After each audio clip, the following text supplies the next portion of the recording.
The Anglophone lawyers should have prepared a draft opinion, a draft proposal that they will table to all common law countries.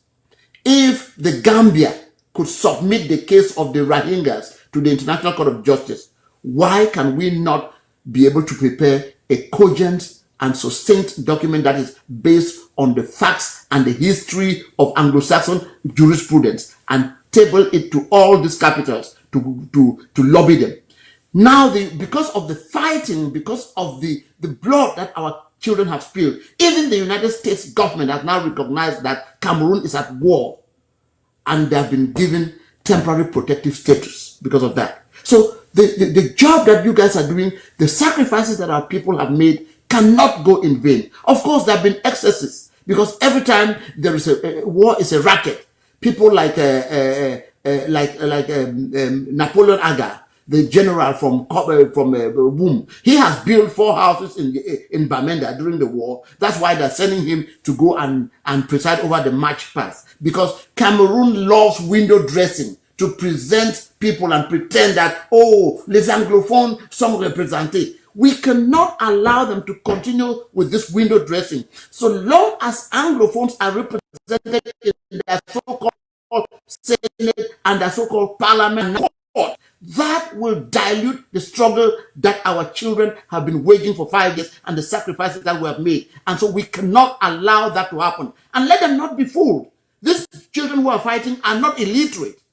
They are very educated and they know their rights and they know the principles that operate in La République. It's a disgrace that the same Laurent Esso who made that statement that the lawyers will go back to court when they are hungry, the same office have provided money for campaign. They have put money around for the same lawyers to backstab the entire population. The common law lawyers brought together the civil society, and the boys have picked up weapons to fight and defend homeland. Now we know that some of those lawyers who ran to the United States have been brought back. They were back almost 2 years ago under the radar, and they have been busy dining with Diongote. Today, they want to go and participate as elected official at a moment when the international community is rising up because of the hard work the soldiers have done on the ground, the sacrifices in terms of blood and treasure on the ground, having ghost town every Monday. Everybody is paying their own due for this cause, for goodness sake. It is a shameful that I see the same lawyers hanging Cameroon flag, the same flag that is being hung on the vans and the armored vehicles of B to burn down their village, kill their children. The same people want to go back and do political participation. I don't get it. Yes, like you say, it's about hungry. When you talk to many of them, it's about hungry and food. Yes, the legal argument that they bring up is that, we have to go back there so we can be defending the fighters who have been arrested and are in the jails. That is a straw man's argument. What are the outcomes that you have achieved in all your defense, all the lawyering that you have participated in? Why have you not been able to release Ayoktabe and the 10? Mfongalamfo is dying in jail. And I ask people, you say, they are only kidnapping. What is the resort? How does the Cameroon react? They buy or they kill. They buy the intellectuals, they buy the lawyers, they buy the foreign leaders, and they kill the fighters. It's the same principle that they used with the maquisards in the 1960s. Isolement et étouffement. This is an intransigent regime, and we have to wait them out because Biya is dying. The succession in Cameroon this time is not going to be a smooth one. We don't even have a choice. It's not going to be a smooth one like the one that was in 1982. It will not happen. The fighting, Cameroon is a keg of gunpowder. And we have rendered southern Cameroon ungovernable. There is no way we're going to have that corrupt regime of court lawyers moving around, and then defendants and complainants come and they're trying to see a lawyer, and the judge snoops in and says, hey, give me the money. Now me I did judge the case. Give me the money. You go give that money for that lawyer, say he will do with it. Now me I did judge this case. That is the system of corruption that we have enshrined in the southern Cameroons. And the blood and the sweat of our young men is reading out that system. And now that the Biya dictatorship has shown its authoritarian bona fides by going to sign a contract with the Russian dictatorship, it's now time for us to know that these people have no intention of negotiating with us. The only way they will negotiate with us is when we defeat them in battles, as our boys have been doing. And the sacrifices are enormous. This is a generation we're going to be calling the lost generation, but they did not fight in vain. This is how, in the 1940s, the young British men fought against the German dictatorship. For today, England is a free country because those young men fought. So the young Southern Cameroonians who are dying are not dying in vain. And the lawyers cannot dilute that struggle because they are hungry. It will not happen. Not to allow these lawyers come to our territory. If they want to continue in the corruption and they can stay in Yaoundé. And let me tell you, Capo, it is not every, Carter Woodson says it. When somebody has a slave mentality, if there is no back door in a house, he is going to ask the master to cut out a back door for them. That is what they want. They want to be part of that system. They don't know anything better. Where are we going to go? What are we going to eat?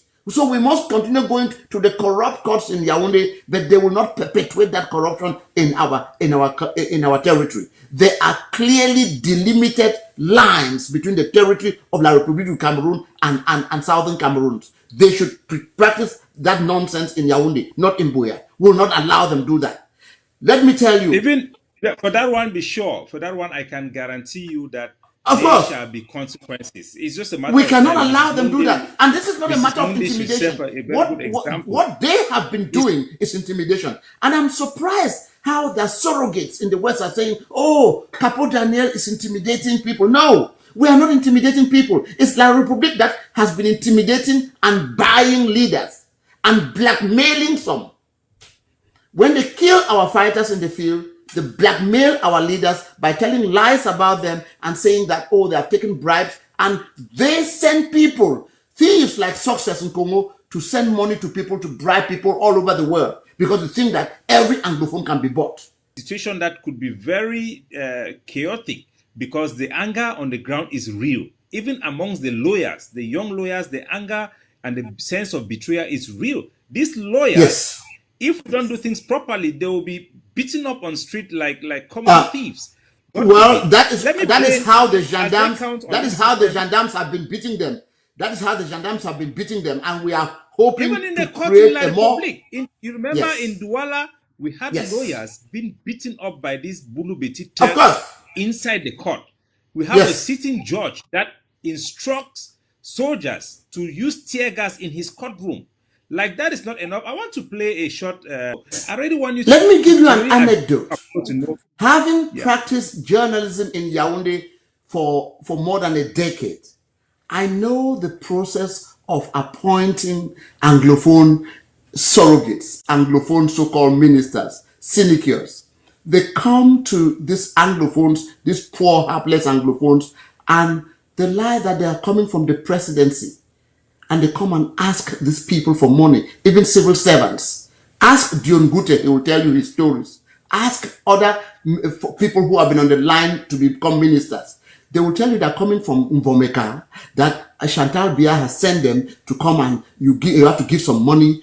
They have duped people for millions. People have gone and borrowed money from Njangi houses to become ministers in Cameroon, and they realized that this was a scam. A scammers that emanate from the presidency. And this is the problem, the imperial presidency in Cameroon, which comes from the tradition of Louis XVI, Louis XIV, l'état c'est moi, the state is myself. In England, in the Anglo-Saxon tradition, from the declaration of the Magna Carta of the 1215, the signing of that great charter, the powers of the sovereign are limited and parliament is sovereign. That is the system we want to put for our 8 million Southern Cameroonians in that territory, that huge territory with all the resources, with access to the sea, with wonderful intellectual people who have gone and acquired education from all parts of the world. You meet Southern Cameroonians, some speak Mandarin Chinese, some speak Russian, some are technicians in all kinds of areas in England and the United States of America, giving this knowledge to other societies, and this knowledge that they could have brought back to come and enrich and make Southern Cameroon a paradise. We are 4 times larger than Israel. We can project our power with our technology and the knowledge of our young men who have acquired all kinds of technical skills all over the world and become a real powerhouse in West Africa, like Rwanda is in East Africa. So this is a critical moment. We are at the middle of the sea. We cannot return. We have to forge forward. And the hours before dawn are always the darkest. Paul Biya is a corpse that is being erected. That regime has collapsed. They are at daggers drawn, waiting like vultures. Immediately Paul Biya drops for the vultures to come in, because there's not going to be peace in Yaoundé. I can guarantee you that. The enablers, we are telling the enablers that they can live in Yaoundé. They are so used to living with the oppressors, let them live there. It's not every Southern Cameroonian who is going to come back to Southern Cameroon. No, some are used to the slavery. They are very comfortable in that slave environment. Thank you very much, sir. So, ladies and gentlemen, we have come to the end of this show, the 22nd episode. We thank you guys for being so faithful and to stay tuned to a show that will bring meaningful people, resourceful people to speak power, to speak truths to power. And tonight, as we want to close, I want to pay tribute to Melanjo Litumbe, one of our hero, one of the patrons of Ambazonia, who stood the test of time and refused to eat blood money and stood for the common man. May his soul continue to pray that the freedom he has longed for will one day come to Ambazonia in a free, democratic, and independent state. God bless you all, and good night.